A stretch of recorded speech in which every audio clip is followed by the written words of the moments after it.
Welcome to the Religious Treehouse. I'm Jody. And I'm Matthew. How are you doing today, Matthew? I am doing good. It snowed yesterday here pretty good. So I am excited. It's always fun to see the snow outside. So I'm doing good. Love that. I'm a little chilly. It's freezing where I am, but we continue to move forward. Yeah. What's on the agenda today? Oh, today we're talking about Lent and Ash Wednesday and all that fun stuff. Because at the time of this being released, Ash Wednesday is upcoming, Probably. or Ash Wednesday is either coming up in a few days or happened a few days ago. I don't remember. But we're talking about Ash Wednesday. So this will be fun. Okay, Ash Wednesday. What do we know? Here's what I know. Yeah, tell me. Tell me It, what you know, Jody. it's the beginning of the Lent season. You Mhm. go to church, you get some ashes on your forehead, and you say, Hey, I'm giving this up for 40 days. And then you post a picture on social media so everyone can see that you're doing it. Yeah, no, that's, an aspect of it for sure. But yeah, I think there's three holidays, if you will. I don't know if holiday is necessarily the right word, but three, different events that we can talk about. Shrove Tuesday, Ash Wednesday, and Lent. And I think Lent is going to take up the majority of our conversation, but I think it's important to, mention the other two briefly. So first, Shrove Tuesday. Have you heard of Shrove Tuesday? I've never heard of Shrove Tuesday. I've heard of Fat Tuesday. Right, same thing. Same Oh, thing there. Essentially. But this isn't necessarily a Christian holiday. It's not necessarily a religious holiday, but it marks the day before Ash Wednesday. Uh, and as Ash Wednesday and Lent is generally a season of giving up things, stuff like that. Shrove Tuesday or Fat Tuesday is often a day where people kind of indulge and celebrate and eat a bunch of potatoes and pancakes and stuff like that to really stock up on food and stuff before they go into a fasting season. And it also corresponds with Mardi Gras, which is most famously, of course, for like New Orleans and stuff like that. But it's this general idea of a celebration before the fasting begins. okay. So Shrove Tuesday, Fat Tuesday, Mardi Gras, all same thing. Yeah, essentially. I mean, they mean vaguely different things for different like shrove means or it comes from like an old word shrive, which refers to like absolution that you get after confession. So after you confess, you are shriven or absolved. So that's where Shrove Tuesday comes from. But yeah, it's all generally the same thing. So, what I know of Mardi Gras, I'm assuming this is an indulgent kind of day. It's a day. Yeah, yeah. It's it's carnivalesque, a party, a day before fasting, a day where fasting hasn't yet occurred. And if you're more religiously inclined, it might be more so a day for confession and stuff like that to prepare yourself for the Lenten season. But yeah, it ranges. Okay. So, however, you get to pick however you want to celebrate. As always, that's all we always pick how we want to celebrate. We love a choice. But yeah, and then after that, Ash Wednesday is marks the first day of Lent. And this is often seen where Christians will put ash on their foreheads. Ash was a common sign of repentance or grief, or something like that, especially in the Hebrew Bible. So by putting ashes on your forehead, you're kind of reminded of that and put into that season. And you'll be reminded from dust we came, from dust will become, or something like that. I got the words wrong there. But it's this idea of like we're starting the season of reflection, um, and quietness, I suppose. Where do the ashes come from? Yeah, so Palm Sunday, the Sunday before Easter, there's often palms at churches and stuff like that. So the palms from the previous Palm Sunday are burned, and those are traditionally the ashes for Ash Wednesday. I know like a lot of, especially Protestant churches that celebrate Ash Wednesday probably don't go to those lengths to uh celebrate that. I mean, they might. I'm sure nowadays there's people that sell ashes for Ash Wednesday from some churches Palm Sunday service. I don't know how that all works, but traditionally it's ashes from the previous year's Palm Sunday service. But it seems like something you could also do at home. Yeah, I mean, it depends on how, because this is a ritual to an extent, and how rituals are performed are much more, are often much more focused on how they act in community in a set area in a set time among set people with certain practices. So it's very often the priest or pastor that will put ashes on your forehead. I think during COVID there was a big hullabaloo about how do we do this? We can't have personal touch and stuff like that. So I think a lot of especially Catholic churches would, or maybe it wasn't Catholic churches, but there was this idea that some churches would like send one delegate of the family to have the ashes on their forehead by a priest, and then they would be sent home with ashes that they could put onto their family. So traditions evolve given circumstances, and rituals have to adapt to all those things. So it changes, but for the most part, you're going to uh, Ash Wednesday service to put on these ashes. So most Catholic churches will do it in the morning, but a lot of the Protestant churches, at least ones that I grew up around, they would do evening services, which different but the same. Okay. So, and do you get like a blessing put upon you? Yeah, I think. Oh, I could be wrong here, but I think the general. I don't think blessing is not the right word. But from ashes we came, from ashes we'll return. From dust we came, from dust we will return. And that's the symbolism of the ashes. Uh, this kind of idea of our mortality, and this is a time to be contemplative uh, and give something up and focus more on the spiritual aspects of Christianity, and preparing for Easter, because this happens 40 days before Easter, 46 days before Easter. But yeah. Is there significance in the 40 days? Yeah, so Jesus was in the wilderness for 40 days. He fasted for 40 days and 40 nights in uh, maybe all the gospels, certainly in the synoptic gospels. And that also, Jesus was referring back to Moses, who did that, and Elijah, who also did that. We get 40 popping up all over in the Bible too. In a lot of the judges had 40 years in between their reigns and stuff like that. Noah, one of the flood stories of Noah, has 40 days being very relevant. So 40 pops up often. But yeah, the idea that Jesus fasted for 40 days is the main reason why Lent is 40 days. 40 days, not including Sundays. So it's 46 days. Okay. So Ash Wednesday happens. This marks the official start of Lent. Right.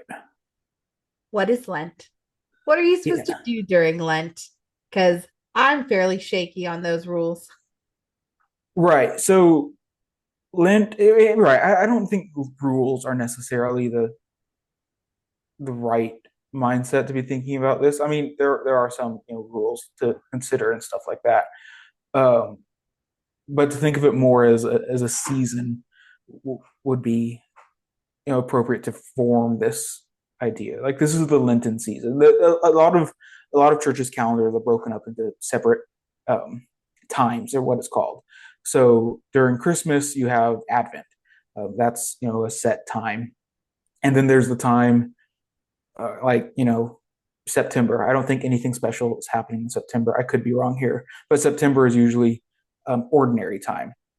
And then here we get it from Ash Wednesday to Easter is the Lenten period. So very much focusing on that. So Lent, there's different seasons in the church calendar, and a lot of different church calendars. There's uh, the Advent season, and that leads up to Christmas. There's the Lenten season here, and you get outside of that, you get things like ordinary time at September. I don't think anything really is happening in September.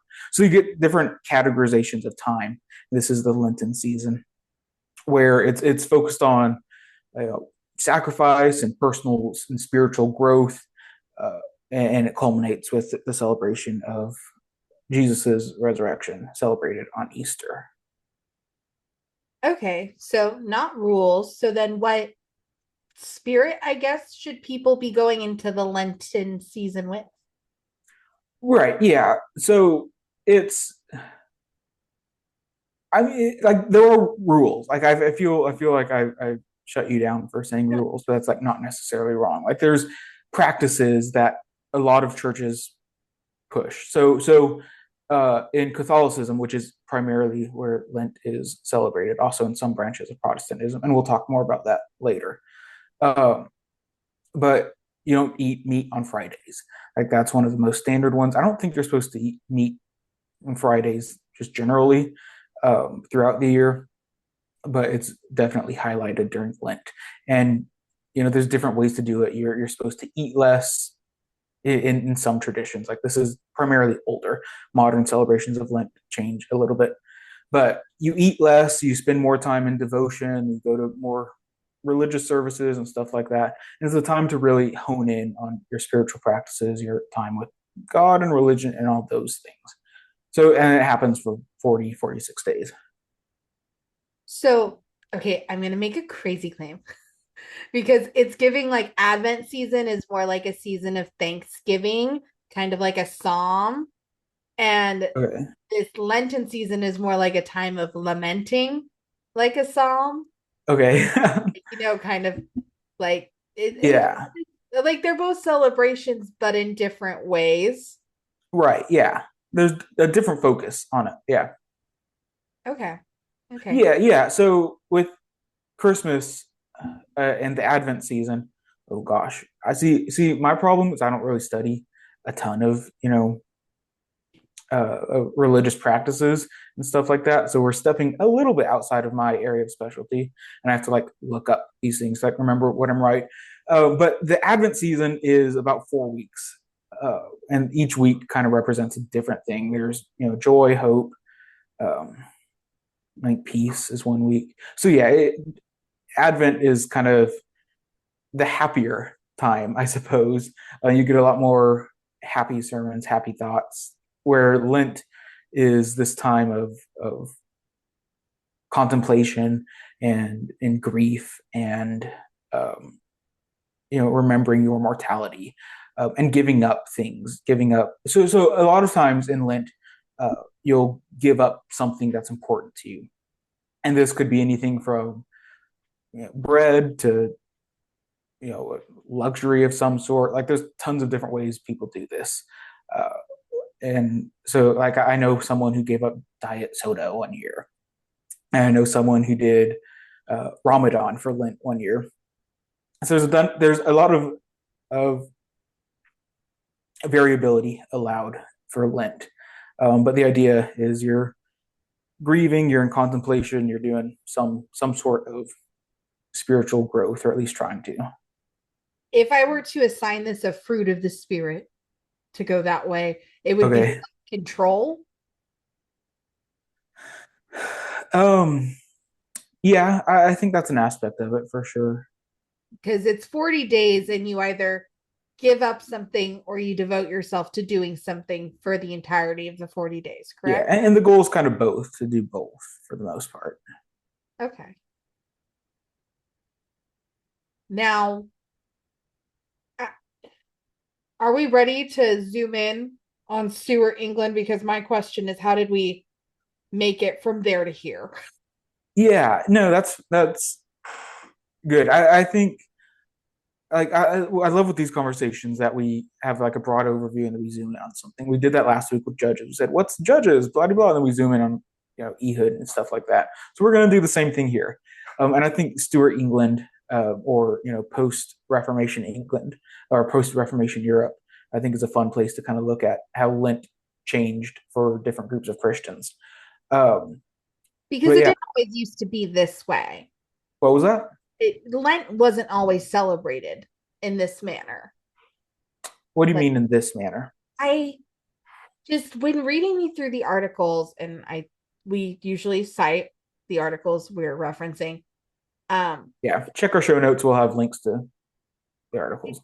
seemed like in older England, it was the practice was a lot stricter Mm, and it was more regimented. okay. Does that make sense? Yeah. So I think And now right. people it seems I've had conversations with my husband where he's like, why are people so blasé about what they give up? Like they give up chocolate or they give up Mm, something small. yeah. Whereas in the article we read, people didn't eat until certain times of day and they only ate bread. Right. Okay. Well, I think part of that has to do with our modern circumstance, where we have the luxury to give up chocolate, whereas chocolate was never anything they could give up back then. That was a luxury in itself.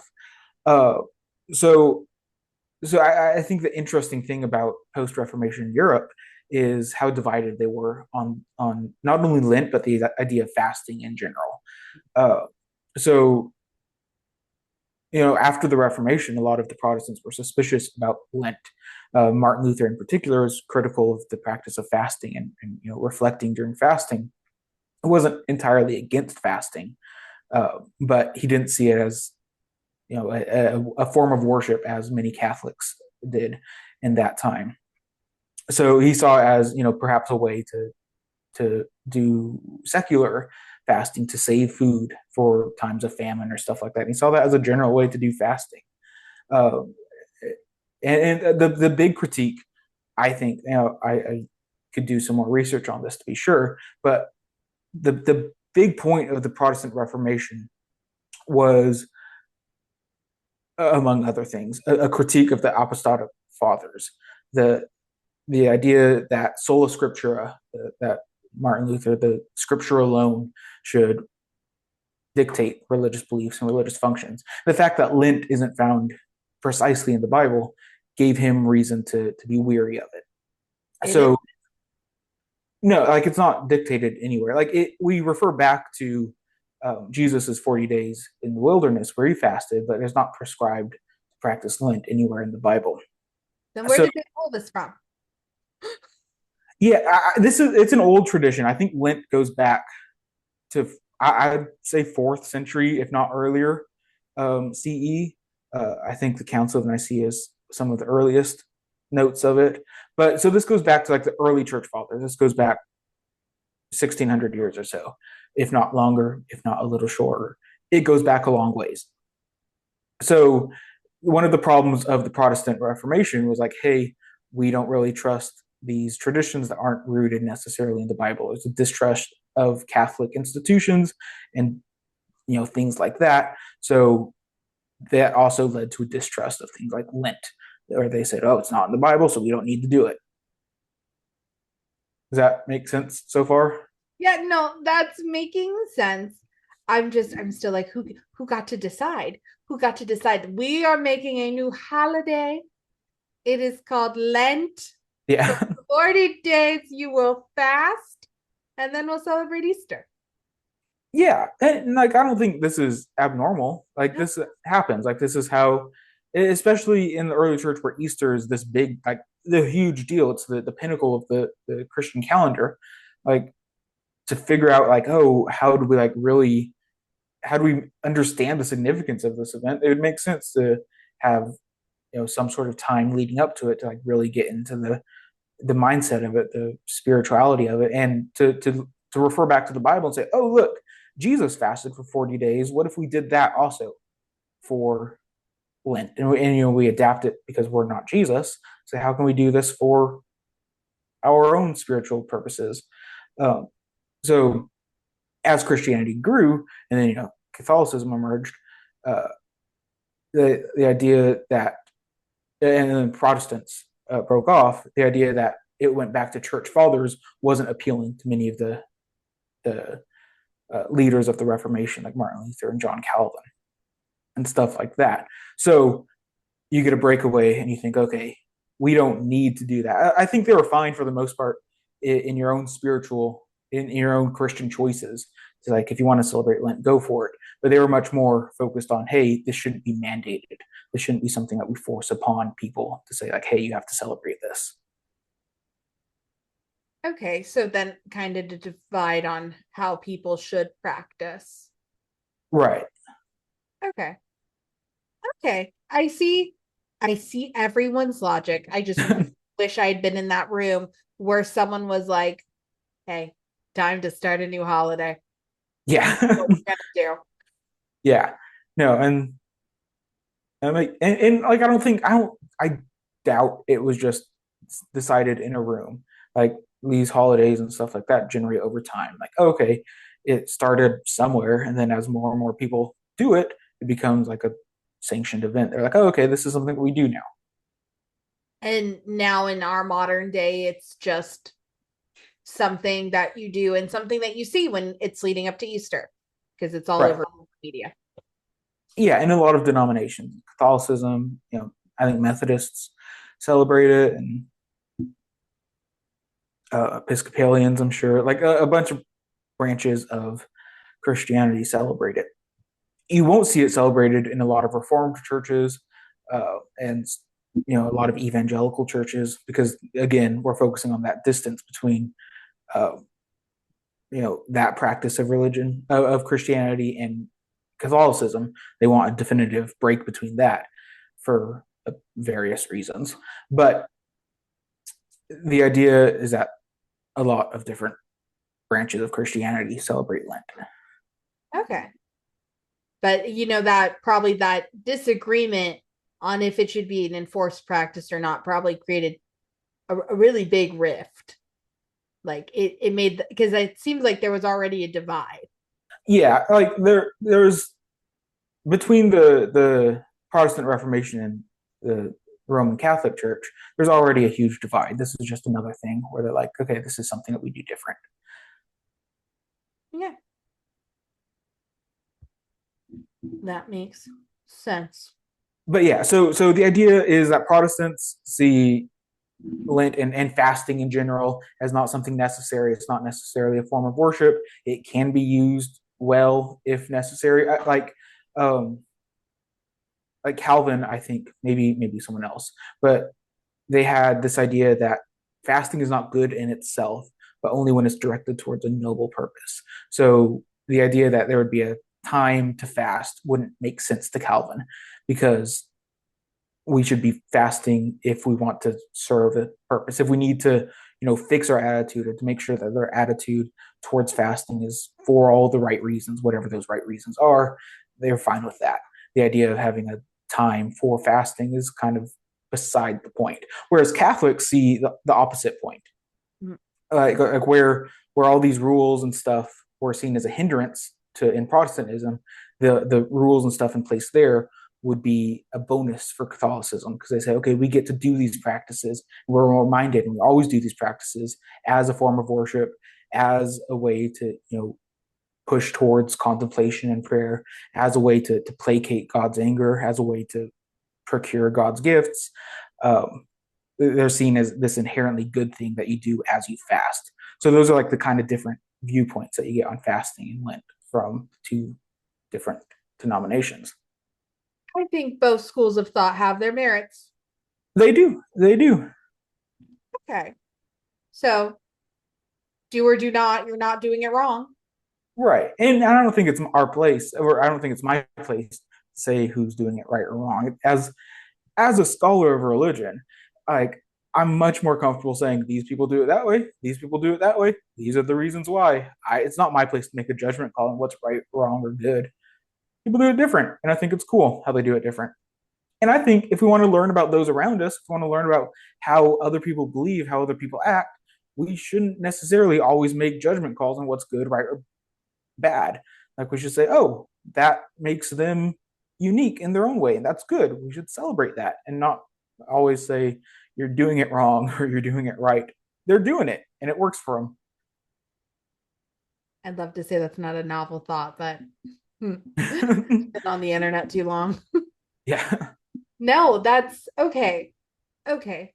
That's making me feel because I feel like I stepped in with a little bit of judgment today because, we grew up kind of practicing Lent. I kind of practiced Lent. Mm. I did not do it well, guys. I was not great at it. I was definitely one of those people giving up chocolate, and I judge myself for that because I felt like it was something I had to do, but what really matters is your intent. Yes? I mean, to some, I don't know. I don't if your intent isn't there, I don't think it's my place to say that it's wrong still. Like it's a practice. I don't know. I'm not saying what's right or wrong. Like, and even within the same tradition, people do vastly different things. So like I remember when we were like real young, like kids. Like I don't remember hearing about Lent anywhere. Like I heard nothing about it. And we grew up in, I don't want to name the denomination, but we grew up in a Protestant church. But then by high school, the idea that we celebrated Lent was kind of new in this denomination, or at least in our church. And it kind of began being celebrated more and more each year to where now like they celebrate it firmly each year in some extent. But when I went to college, I went to the same denomination of church, and I asked them like, "Oh, is there a Lent service this year?" And everyone there was like, "Lent? Why would we celebrate Lent?" So like even within denominations, there's a lot of difference in belief and a lot of difference in practice. Wow. And I do think what happened with us was heavily influenced by the Catholic churches. Yeah, well, we were in a largely Catholic area, so like, and one of our pastors was a former Catholic, so like, there's the chance that that was influenced there. I don't know how we can, Yeah. step out of that, but no, the idea that Lent and all religious practices, the way that they're practiced vary across different traditions and even within the same specific tradition. Like, there's no right way, there's no one way to do any of these religions. What we can do is we can learn about how others, and for the most part, broadly speaking, how people celebrate these religions. And then when we learn more about the people next to us and the people near us, kind of like, oh, this is how they specifically do it. And there's going to be variations, but for the most part, it's going to be a lot the same. I love that. That's beautiful. That was poetic, Matthew. Oh, thank you. I'm a poet. But yeah, we're going back to the Reformation and Stuart England, there's also the sense that Lent wasn't necessarily a religious activity. There's also the idea that it could be practiced secularly. And this is seen particularly in England.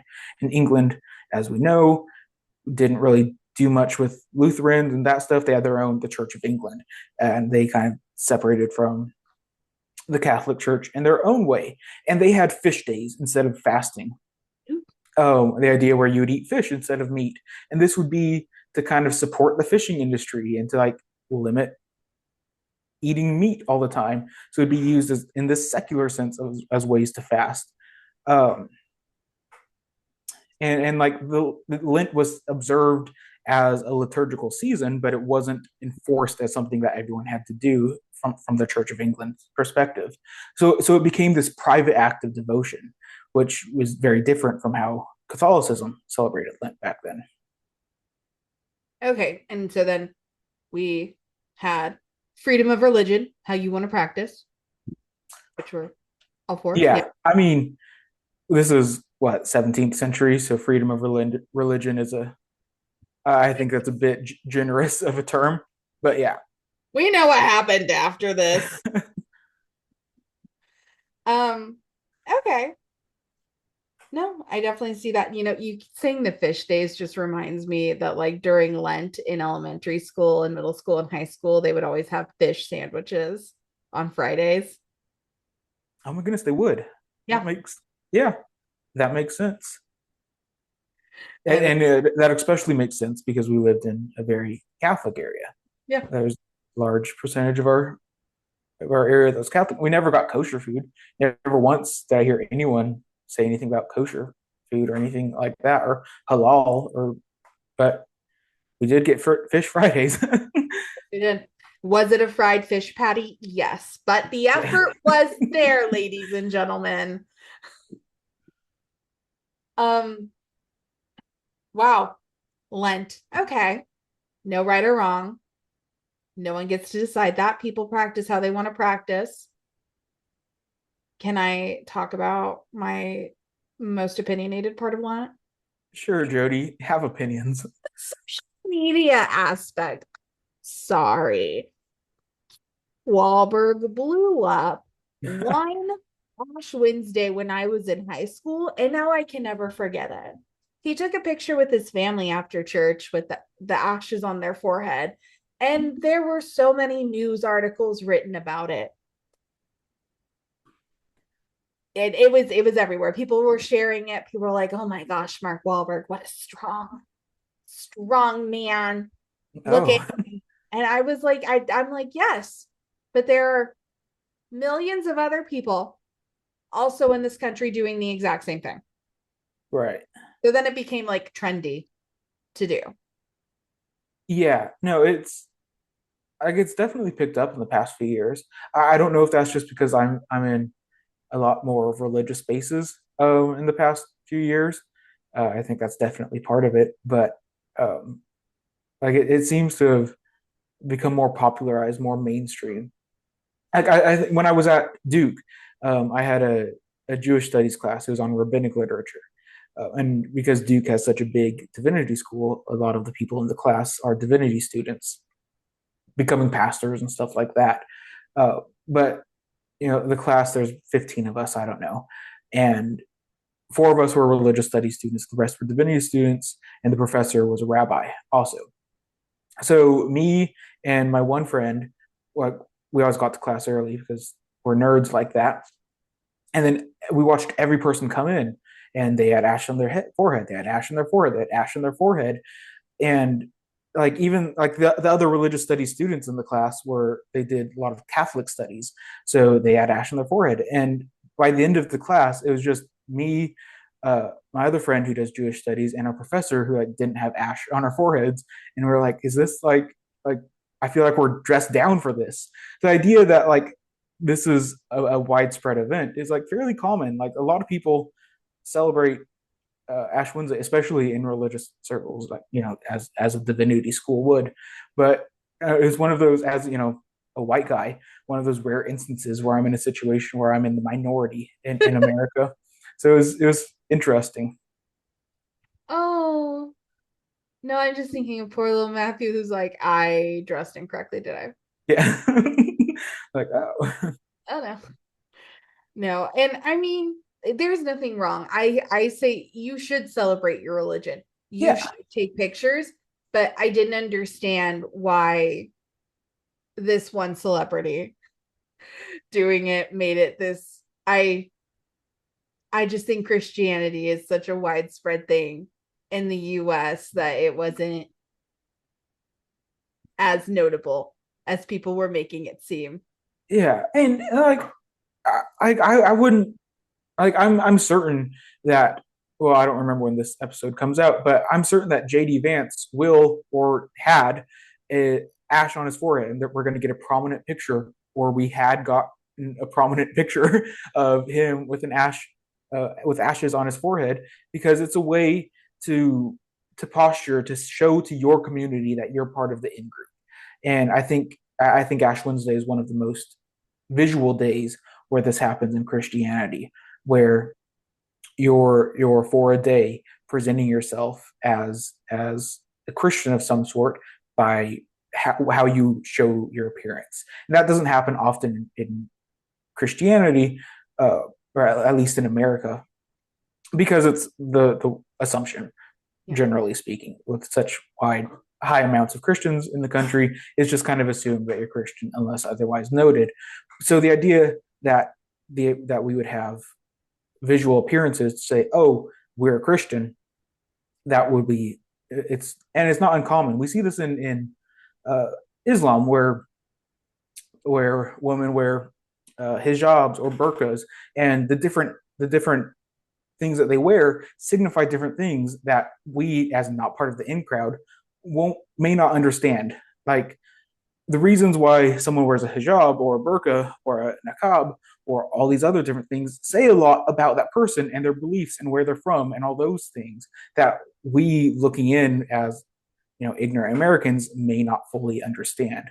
So the idea that presenting yourself to show your religious affiliations is not uncommon, and it's not a bad thing. I think it's a good thing because it shows who your community is, and I like it's great. Yeah. No, it is. I love watching women lay their hijabs in videos on TikTok. Like they'll have their they put an initial scarf down because you're not allowed to see their hair, but then Mm. they'll have like a second decorative scarf and like they'll do like the layering and things like that. Sometimes husbands will help them, and it seems like such a beautiful thing to do. And I love also watching Jewish women. Sometimes they'll wear wigs instead Mhm. of head coverings. So I like watching the women who are betrothed, the Jewish women who are betrothed, who are getting fitted for a wig for after they're married. And so yeah, there's definitely it's a beautiful thing to express and show your commitment to your religion is a beautiful thing. I Mhm. think just for me, I think of that picture of Mark Wahlberg. But then again, Mark Wahlberg and I have beef. Sure, I guess. I I guess I I have don't know. I don't think I've ever associated Mark Wahlberg with anything. But to me, it sounds like Mariah Carey has Christmas and Mark Wahlberg has Ash Wednesday, and I'm fine. I'm fine with giving him Ash Wednesday. yeah, I guess. Ash Wednesday. He's gonna post a fire pic this year, man. No pun intended. Yeah, All right. Well, anything else? yeah. I think there's one thing on the topic of fasting Oh that yeah. I think we should talk about, just because I think it's fun and it's stuff I know about. Yes. So a lot of Christians look at Matthew 17:21. And if you have a Bible near you, before we continue this conversation, pause us and open up your Bible to Matthew 17:21, because I think it's fun. Is it Matthew 17:21? It's Matthew 17:21. Yeah, Matthew 17:21, because I think this is a fun example. And if you open up your Bible and if you have a good translation, you're not going to have a Matthew 17:21. Uh, what you're going to have is Matthew 17:20, and then you will probably have, if it's a good translation, you'll have a little mark that says, it's like a little letter that says look at the footnotes, and then it'll say Matthew 17:22. So what a lot of Christians look at this who don't know how to read footnotes say, oh my goodness, I don't know who they are, but they took out Matthew 17:21 from our Bible. They must be Satan, or atheists, or some group that are taking away our religious rights. They want to take away this verse of the Bible from us.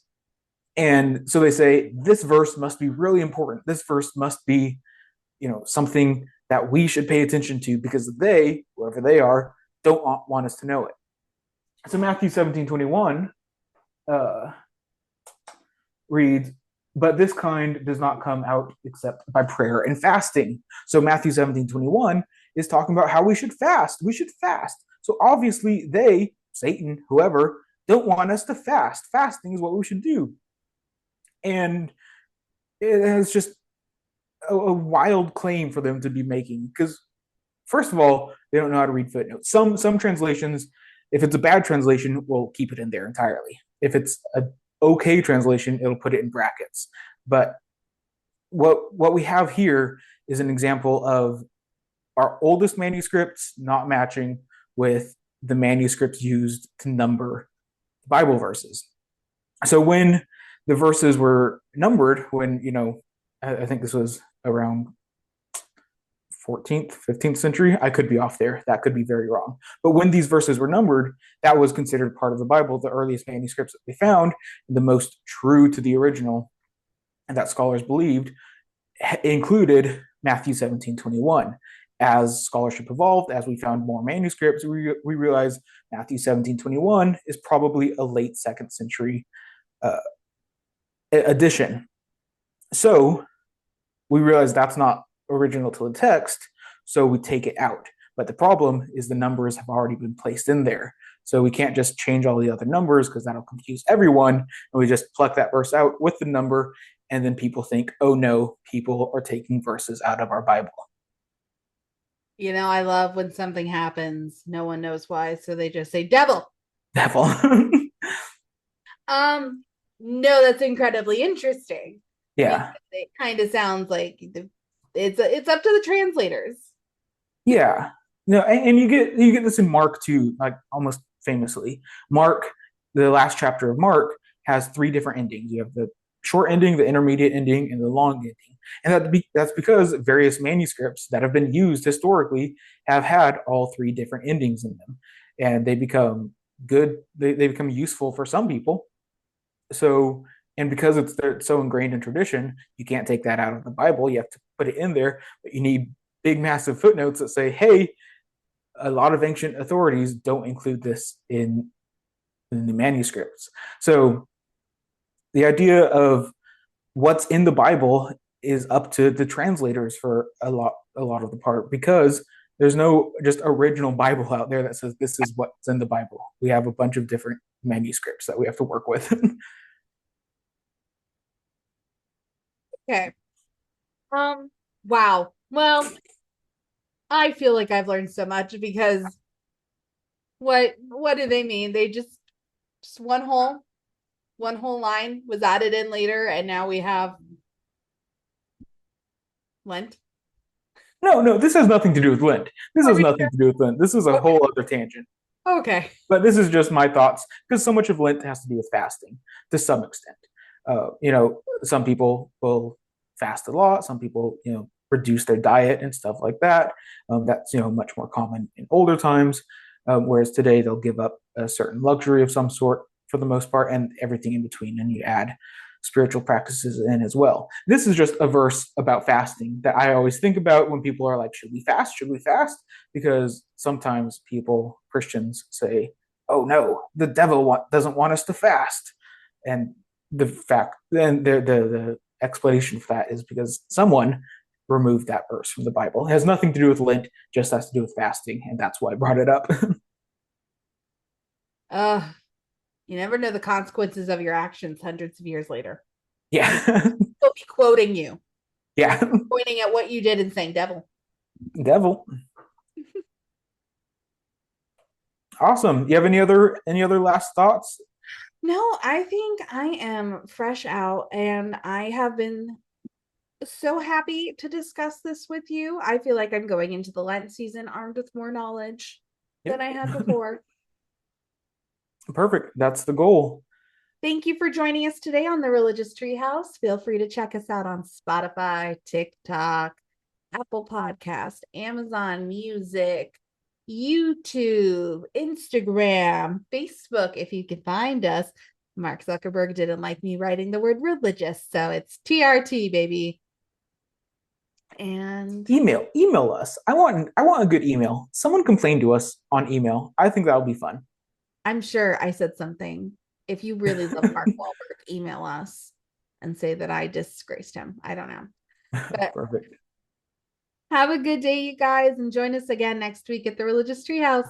Bye. Bye.